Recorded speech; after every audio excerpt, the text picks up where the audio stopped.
General Gerard Raymond Tadusa Ilu, sir? Yung with regards to the shooting incident, kahapon dyan sa EDSA ng 2:30 p.m.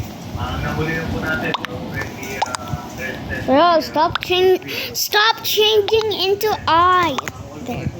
Was the vehicle that is driving, including the driver. Ano lang po yung kanyang motibo kung nagawa yung pamamaril, General?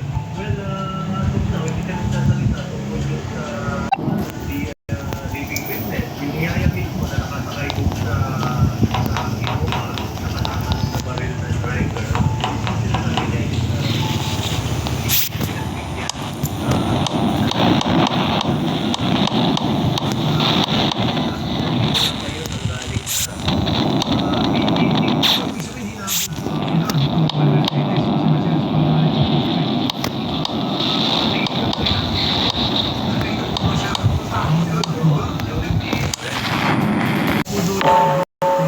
Si Mr. Mateo, palagaw po na walang ibang nadamay.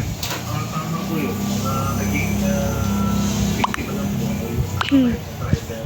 While dun sa nakasakay pa dun sa sasakyan, hindi naman po na nalunan. Siya po trauma. And dun sa mga standards, dun sa nag-exit po yung bullet, ay wala nasaktan, wala tamaan po. And in fact, there is only one bullet cartridge na na-recover, that therefore only one ang shot that is the shot that is in front of the emergency from the suspect. Ito ba ay Chinese national o Chinese Filipino po? Pilipino po ito. Yung po sasakyan Mercedes, siya po yung nai-surrender sa LTO, Husoy. Ano po yung katugunan nyo sa kumpanya nyo, sir?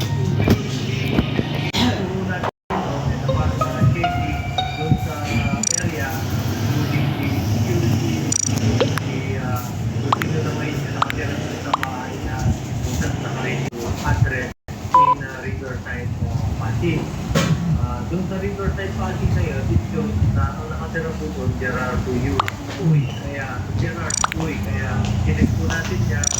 LTO. Isa na rin dyan. Ay, Riverside.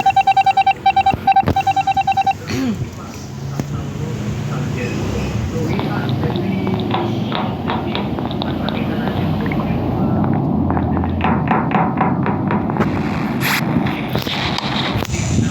when we uncovered the inside the Mercedes Benz, the Mercedes Benz. Then we asked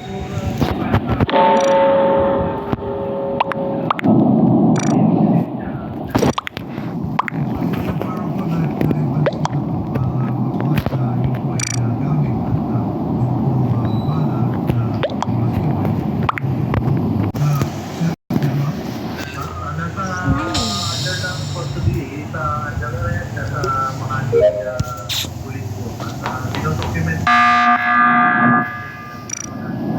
nakadocument at dinodocument para for inquest defense po. Pasasalamat po sa ako tungkol sa papasalamat ng mga kwanta.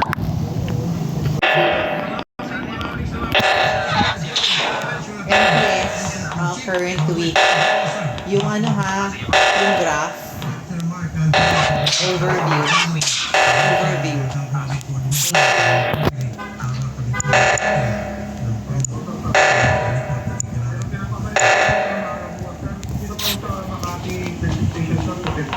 Para siguro makapag-file ng form of complaint.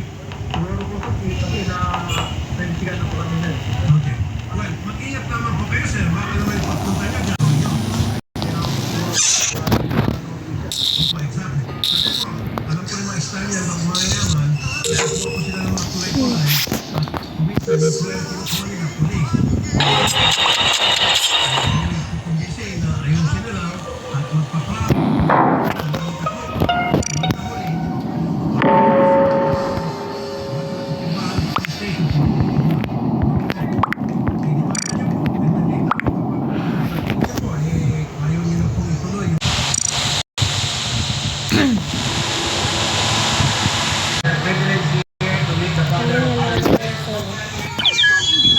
I promise I'm not watching the thing in the background. Direkta ng tanongin, sino sa Pilipino nga ba talaga ang alkalde? Ang kaso naman ni Mayor Alice Guo ay pumila na ang nanay na lang daw niya ang lumantad para sumailalim sila sa DNA test.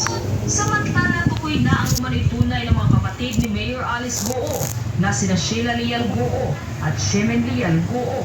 Halina't sabay-sabay natin alamin ang video nito na tiyak na ikakagulat nyo. Ngunit bago tayo magpatuloy, huwag kalimutang like, share, subscribe, and click the notification I'm in the bell mirror for again. updates and for more upcoming videos. Maraming salamat! Pinamuli sa natubing Gatchalian si Bamban Tarlac Mayor Alice Guo at ang hinihinal ng tunay na biological mother ng alkalde na si Wendy Lim na magpa-DNA test. Ayon kasi kay sinatubing Gatchalian na resulta ng DNA test ang makakasagot sa maraming tanong tungkol sa pagkatao ni Mayor Alice Guo. Iba kasi ang sinagot na nakalagay sa I ain't walking all the way there. I am walking. wala rin kasi kami niya.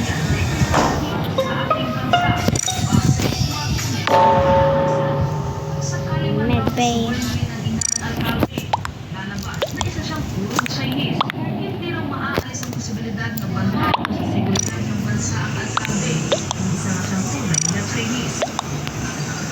Pero hindi ko mabilis kapit ang mga posible na kasi marami kasi mga nangyayari sa kanya.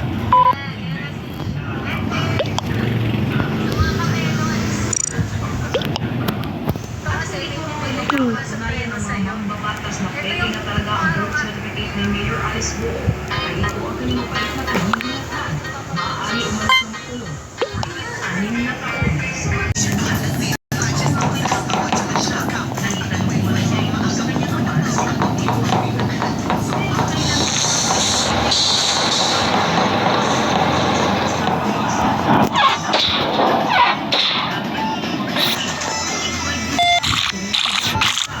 Posibilidad na ito na nga ang mga kapatid ni Mayor Alice Guo na sina Sheila Lial Guo at Shemin Lial Guo. Ilang milyon ng Bamban Tarlac. Samantala, isang residente naman sa babayan ni Mayor Alice Guo sa Bamban Tarlac ang nagbigay na kanyang pahayag tungkol sa tunay na pagkakakilanlan ni Mayor Alice Guo. What are you doing? Na ang pahayag nila. Why do you keep on licking your kepay? No.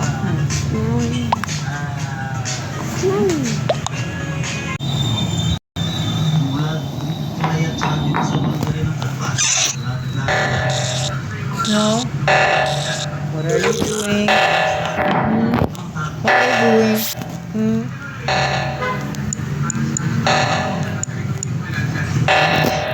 Hindi ko kilala. Ay, no. Hindi mo nga man, hindi ko pa nakikita yung mukha niya eh. Sa ano lang, sa... Ano yun eh, Montevero. That took long.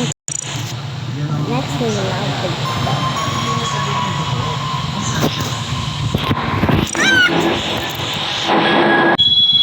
Okay, I joined Colin's house.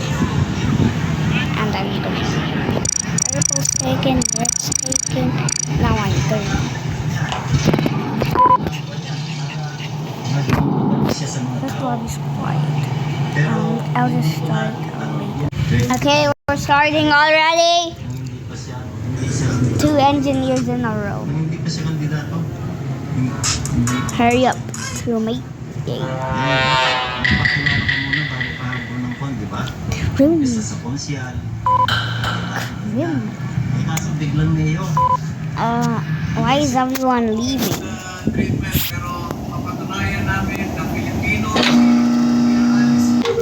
sa birth certificate, yung sinabi niya totoo, yung nanay niya kasambahay.